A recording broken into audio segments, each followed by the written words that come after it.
Selamat siang, Mama. Selamat siang, Pak. Terima kasih, Mama. Mohon maaf mengganggu.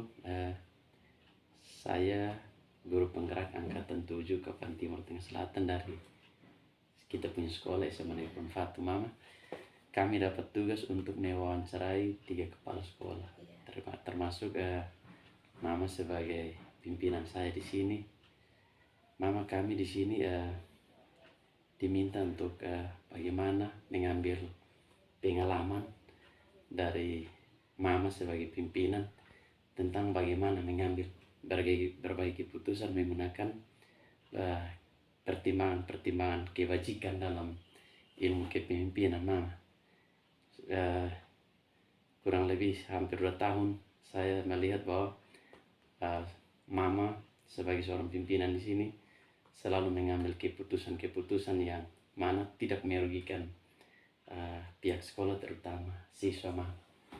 Jadi itu sedikit gambaran, Mama. Saya mau tanya, Mama, kira-kira selama Mama menjadi seorang pemimpin, Mama pernah mengambil sebuah keputusan yang mana keputusan itu sama-sama benar? Mungkin Mama bisa ceritakan ke saya secara garis besar, Mama. Ya, kalau kita melihat keputusan, memang keputusan itu ada benar, ada salah. Ada yang benar dan benar. Ya, jadi kalau untuk benar dengan benar, kita bisa lihat ketika siswa itu dia mau belajar, tetapi dia belum melunasi kewajiban atau komitenya. Tetapi kalau kita melihat, dia punya kewajiban untuk menuntut ilmu. Dan tidak salah kalau dia tetap menuntut ilmu, nanti dia punya segala macam administrasi, nanti baru kita atur di kemudian. Kita kasih dia kesempatan untuk dia belajar. Nanti orang tua itu punya tanggung jawab untuk berupaya mencari kebutuhan untuk memenuhi anak punya kewajiban di sekolah. Iya, berarti itu keputusan yang Mama ambil itu keputusan yang diambil sepihak, makanya ambil tanpa sepengetahuan orang tua, tetapi bersama-sama dengan guru, rapat bersama mengambil keputusan, berpikir untuk jangka panjang soal nasibnya peserta didik, betul, Mama. Kira-kira kalau di sekolah, langkah-langkah atau prosedur yang Mama putuskan soal masalah ini, prosedur yang Mama lakukan itu seperti apa? Yang pertama kita harus lihat dulu persoalannya seperti apa, awal masalahnya bagaimana, terus kita telusuri, kita cari tahu, kemudian baru kita ambil keputusan. Ya, keputusan yang terakhir setelah melalui koordinasi dengan wali kelas dan juga melalui rapat dengan Bapak Ibu.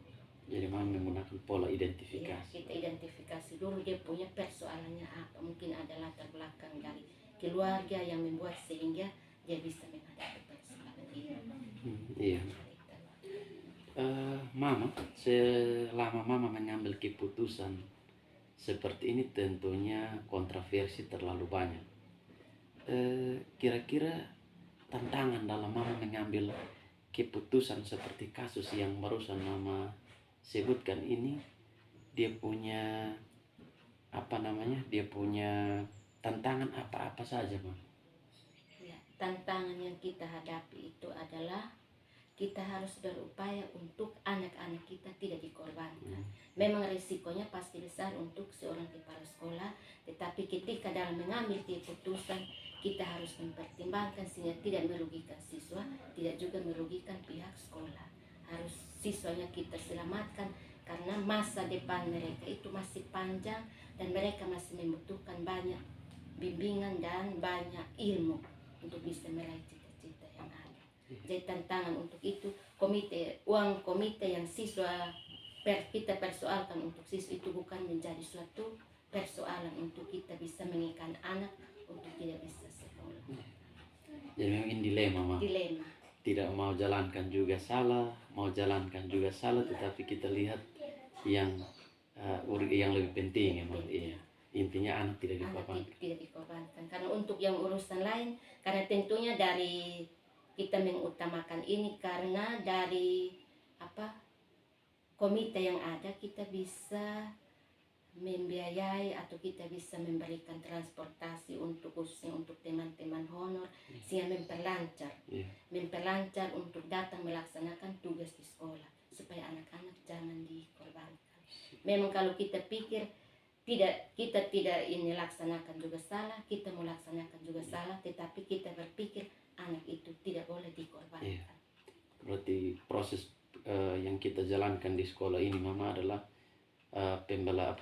perlakuan kita yang berpihak pada murid itu harus Iya. betul-betul kita jalankan Mama. Oke, bagus Mama, terima kasih. Selama Mama menjalankan tugas sebagai pimpinan, tentu keputusan-keputusan yang diambil tentu banyak risiko. Tentunya Mama selalu menggunakan nilai-nilai kebajikan atau nilai-nilai positif. Mungkin Mama bisa kasih tahu kami sebagai anak muda contoh-contoh nilai positif yang Mama selalu ambil dalam mengambil, selalu lakukan dalam mengambil keputusan seperti apa Mama? Jadi nilai-nilai positif yang kita pakai itu adalah misalnya ada nilai nilai etika, terus ada nilai kepedulian, ada nilai kasih sayang, terus ada nilai-nilai, artinya nilai-nilai yang kita buat sehingga tidak membuat orang lain dirugikan, tetapi sama-sama bisa berupaya untuk meraih yang terbaik untuk kebaikan anak-anak dan juga untuk kebaikan sekolah. Oh ya, berarti itu ada 4 nilai kurang lebih yang sudah Mama sebutkan tadi. Luar biasa Mama. Yang berikut Mama, selama Mama mengambil keputusan khususnya kasus seperti yang tadi Mama sebutkan itu, dari presentasi yang Mama ambil itu kira-kira efektif ya Mama dalam menjalankan keputusan seperti itu selama ini Mama? Jadi untuk efektif memang kita menilai mau efektif juga tidak terlalu efektif, tapi yang penting kita tidak merugikan anak-anak kita, karena yang utamanya adalah anak-anak harus tetap mendapat ilmu. Apapun kendalanya, apapun risikonya pasti ada jalan keluar, tetapi kita tidak perlu mengorbankan anak-anak karena masa depan mereka masih panjang. Iya, betul Mama. Kalau tadi Mama sudah sebutkan kelemahannya, ada faktor yang melemahkan. Sekarang saya mungkin berlanjut pada pertanyaan yang berikut Mama. Adakah faktor-faktor yang mempermudah atau dengan siapa saja Mama dalam mengambil keputusan itu agar keputusan itu bisa efektif dan berjalan yang bagus? Kira-kira orang siapa-siapa yang dilibatkan atau dengan cara apa Mama lakukan?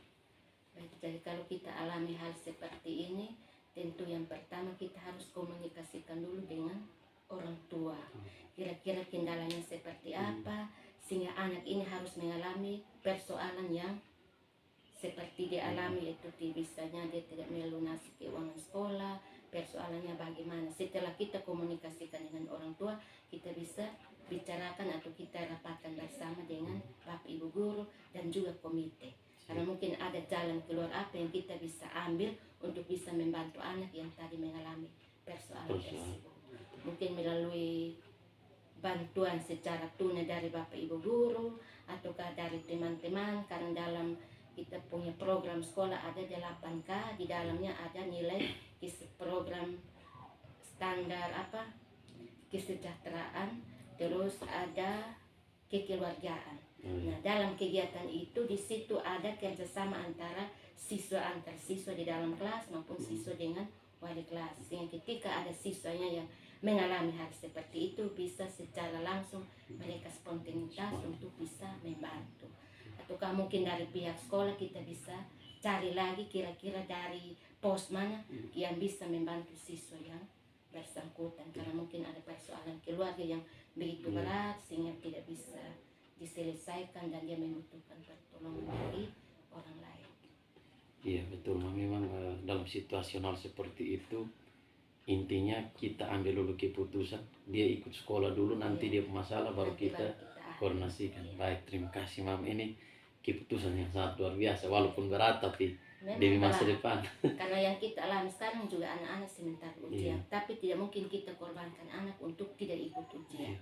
Nanti dia punya persoalan yang sementara dihadapi, nanti baru kita atur kemudian, yang penting dia harus ikut ujian. Terima kasih Mam, ini pertanyaan terakhir.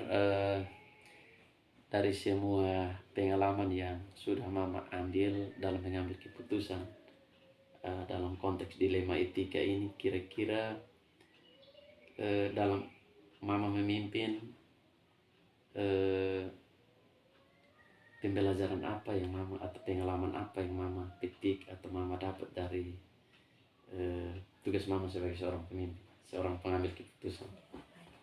Jadi memang sebagai seorang pemimpin ketika mau ambil keputusan juga banyak pertimbangan. Kira-kira kalau saya putuskan begini, efeknya seperti apa? Merugikan orang lain atau menguntungkan orang lain? Jadi ketika mengambil keputusan harus pikirkan untuk tidak saling merugikan, tidak saling menguntungkan, tapi kita sama-sama satu tujuan untuk mencapai apa yang kita cita-citakan, apa yang kita rencanakan. Dan tentunya kita berharap ketika ada CGP bisa membantu kembali untuk proses pembelajaran yang kita berlangsungkan selama ini. Apalagi sekarang kita menghadapi kurikulum merdeka, maka dukungan dari Bapak Ibu Guru CGP bisa membantu teman-teman yang masih pemula untuk kurikulum merdeka. Kita bisa bekerja sama untuk kemajuan pendidikan di lembaga ini, karena ketika kita lihat kembali kurikulum merdeka ini semua materinya ada pada materi CGP. Iya. Baik, terima kasih banyak Mama untuk sharing dan pengalaman Mama sebagai seorang pemimpin, apalagi pemimpin seorang ibu. Berbagai macam keputusan yang mungkin kita ambil atau Mama ambil dalam lembaga ini, tentunya keputusannya sangat berat, tapi pada intinya adalah keputusan-keputusan itu berpihak pada murid Mama. Terima kasih untuk waktu dan kesempatan yang Mama sudah berikan kepada saya. Sekali terima kasih. Selamat siang Mama. Selamat siang, dan kurang lebihnya saya juga mohon maaf. Siap Mama.